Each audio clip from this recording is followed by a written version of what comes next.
السلام علیکم دوستوں، میں ہوں خالد معین، اور ادب نامے میں آج ہم تذکرہ کریں گے اور تبصرہ کریں گے ایک ایسی شاعرہ کے بارے میں جو بہت بے باک رہی۔ جی ہاں، ایک ایسی شاعرہ جو بے باکی کی بھی تمام حدود سے کہیں آگے رہی، اور اس نے اپنے پورے عصر کو اپنا اسیر بنا کے رکھا۔ وہ بہت جرأت مند تھی، وہ بہت بے خوف تھی، وہ آزادی نسواں کی ایسی علم بردار تھی کہ بہت مشکل ہے اس کی حدود کا تعین کرنا۔ وہ جمال پرست تھی، وہ حسن پرست تھی، اور وہ تمام معاشرتی اور اخلاقی اور تہذیبی جو حدود و قیود ہیں ان سے بہت ماورا رہی، اور اس نے کبھی معاشرے کی اور کبھی اخلاقیات کی پرواہ نہیں کی۔ اس نے وہ کیا جو اس کے دل میں آیا، اور اس نے نارمس کو بھی توڑا اور فارمز کو بھی توڑا، اور سب کچھ توڑ کر ایک الگ دنیا بسانے کی خواہش میں اور ایک الگ دنیا بسانے کے پاگل پن میں وہ ایسی مبتلا ہوئی کہ واقعی جو اس کے دل میں آیا اور اس نے کیا۔ جدید عہد میں تو ہم دیکھتے ہیں بعض ادیبوں، بعض شعراء کو، بعض شاعرات کو، بعض لکھنے والیوں کو کہ انہوں نے کوشش کی کہ اپنے اپنے حساب سے، اپنے اپنے عہد میں رہتے ہوئے بہت سی چیزوں کی توڑ پھوڑ کریں اور کہیں اس صورتحال سے آگے نکلیں جہاں معاشرے کی قیود شروع ہوتی ہیں، جہاں اخلاقیات کی قیود شروع ہوتی ہیں۔ لیکن یہ عجیب اتفاق ہے کہ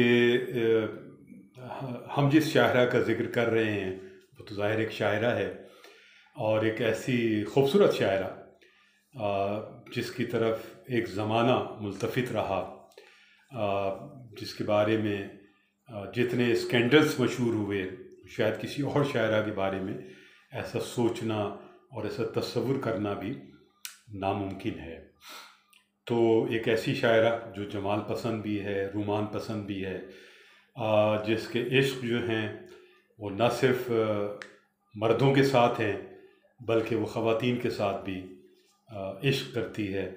اور وہ اپنے عشق نبھاتی ہے، اور اس کے یہ عشق عملاً عشق ہیں، خیال و خواب کے اور تصورات کے عشق نہیں ہیں۔ تو جو شاعرات ہمارے ہاں پورے میلہ بائی سے لے کر اور ادا جعفری، جہاں ہماری شاعری شروع ہوتی ہے،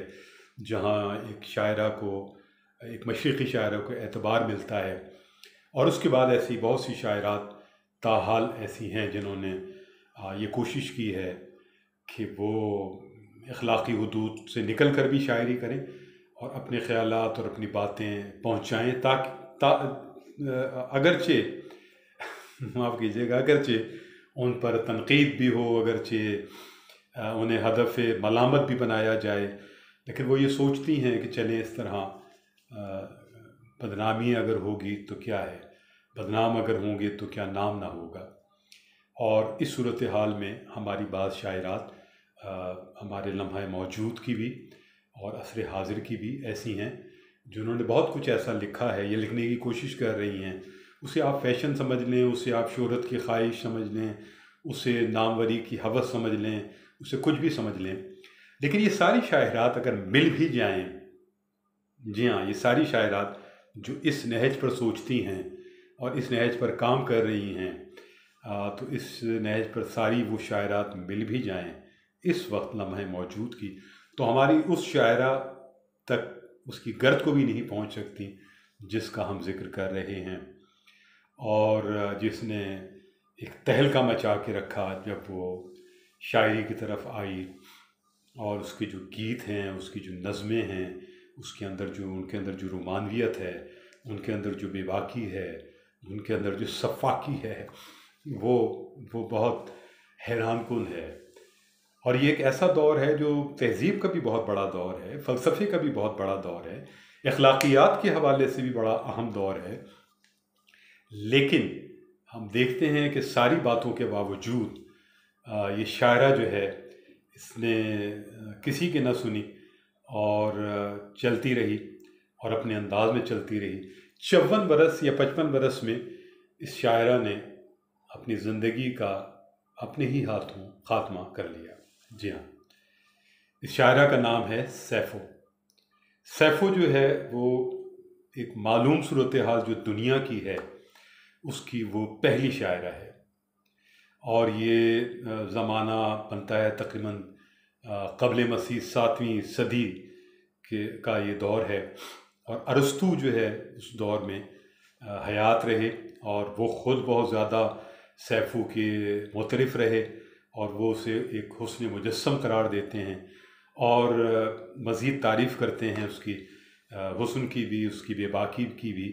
لیکن سیفو کو کوئی پرواہ نہیں ہے. سیفو نے اپنی زندگی اور اپنی جو بھی زندگی کا جو بھی طرز تھا وہ اس نے خود طے کیا. اور یہ شمالی یونان کے ایک بہت خوبصورت سے جزیرے یسبوس میں پیدا ہوئی اور وہیں رہیں، آس پاس رہیں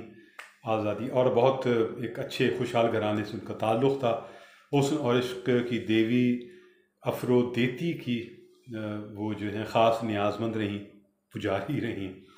اور وہ شاعری اور موسیقی کی معلمہ بھی رہیں. اور انہوں نے اپنے گرد ایک بہت بڑا گروپ تشکیل دیا تھا جو بہت خوبصورت اور نوخیز لڑکیوں پر مشتمل تھا. کہا جاتا ہے کہ وہ سب کنواری لڑکیاں تھیں،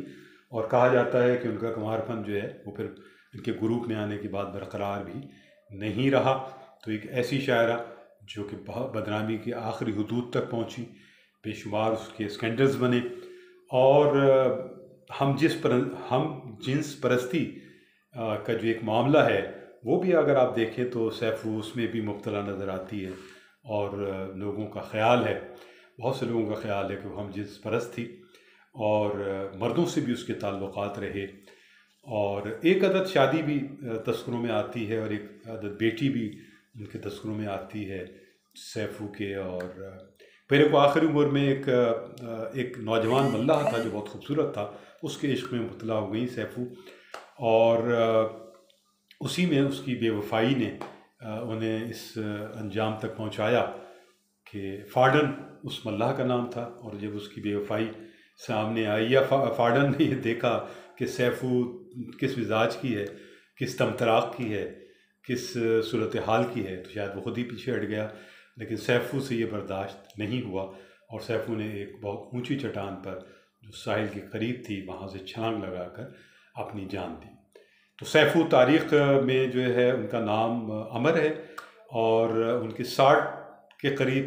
قریب ایسی شاعری کے ٹکڑے ہیں جو دستیاب ہوئے ہیں. اس میں کچھ نغمے ہیں، اس میں کچھ شاعری ہے، کچھ طویل ہیں، کچھ بہت چھوٹے ہیں، اور مزید چیزوں کی بہرحال تلاش جاری ہے. لیکن سیفو ہمیشہ تاریخ میں رہی ہیں. بہت سے لوگوں نے ان پر لگے ہوئے الزامات کو رد بھی کیا ہے، اور بہت سے لوگوں نے اس کی تائید بھی کی ہے. خود میرا جی کا جو ایک مضمون ہے مشرق و مغرب کے نغمے، اس میں ایک بہت کمال کا مضمون جو ہے وہ میرا جی نے سیفو پہ لکھا ہے. اور سیفو پر لکھے جانے والے شاید یہ ابتدائی مضامین میں سے تھا، اور انگریزی ادب میں بھی اور دیگر زبانوں میں بھی سیفو پہ لکھا گیا، اور ان کی شخصیت کو اور اس کے فن کو اور اس کی جو طرز زندگی ہے، اس کی جو بے باکی ہے، اور اس کی جو فحش نگاری بھی کہہ لیں اس سے آپ، اور انتہائی درجوں پر پہنچی ہوئی اخلاقیات سے گری ہوئی، اخلاقیات کو توڑتی پھوڑتی ہوئی. تو سیفو ایک ایسا کردار ہے جو بہت سے لوگوں کے لیے عبرت کا باعث بھی ہے. بہت سے لوگوں نے اسے ایک فیشن کے طور پر اپنانے کی بھی کوشش کی، لیکن جو لوگ بھی جنہوں نے اسے اپنایا ہے، لیکن میرا خیال ہے کہ سیفو تک پہنچنا شاید ناممکن ہے، بہت مشکل ہے، کیونکہ وہ تاریخ کا ایسا کردار ہے جو ہزاروں سال گزر جانے کے باوجود کہیں موجود ہے، اور اس کی جو جھلک ہے، اس کا جو ذائقے ہیں، اس کا جو اپج ہے وہ کہیں موجود ہے. لیکن میرا تو مشورہ یہی ہوگا کم سے کم ہماری شاعرات کے لیے کہ سیفو جیسا بننے کی کوشش نہ کریں. سیفو تو صرف ایک ہی تھی اور اس تک آپ پہنچ نہیں سکتے.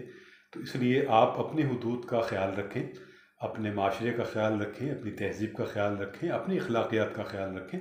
اور جسے کہا جاتا ہے ادب میں کہ سب کچھ لکھا جا سکتا ہے لیکن لکھنے کا قرینہ آنا چاہیے، لکھنے کا سلیقہ آنا چاہیے۔ اور ادب ظاہر ہے کہ اس کی بہت وسعتیں بھی ہیں، لیکن ساتھ ساتھ اس میں کچھ باؤنڈریز بھی ہیں، کچھ حدود بھی ہیں، اور وہ حدود اسی لیے ہیں کہ ادب سب کے لیے ہے۔ ادب صرف مردوں کے لیے نہیں ہے، ادب صرف خواتین کے لیے نہیں ہے۔ ادب کو ایک بچہ بھی پڑھتا ہے، ایک 90 سال کا آدمی بھی پڑھتا ہے، ادھیڑ عمر آدمی بھی پڑھتا ہے، فیملیز پڑھتی ہیں، خاندان پڑھتے ہیں۔ شاعری کو جو ہے وہ مشاعروں میں سب کے سامنے پڑھا جاتا ہے، ہزاروں کا مجموعہ بھی ہوتا ہے، اور کتاب جب ہوتی ہے تو وہ بھی سب کے ہاتھوں میں پہنچتی ہے۔ تو خیال رکھیں کہ اپنی انفرادی لغزشوں سے یا انفرادی مہم جوئی سے کچھ ایسا نہ کریں جس سے ادب کی ایک مجموعی فضا داغدار ہو یا مجموعی فضا خراب ہو۔ تو بس اس کے علاوہ اور کیا ہے، اپنا خیال رکھیں۔ کرونا کی صورتحال لوٹ رہی ہے، اپنا خیال رکھیں، اپنے احباب کا خیال رکھیں، اور ادب نامہ دیکھتے رہیں۔ چینل کو لائک کریں اور سبسکرائب بھی کر سکتے ہیں۔ خالد معین کو بھی اجازت دیجیے۔ شیر و ادب پائندہ باد، پاکستان زندہ باد۔ اللہ حافظ و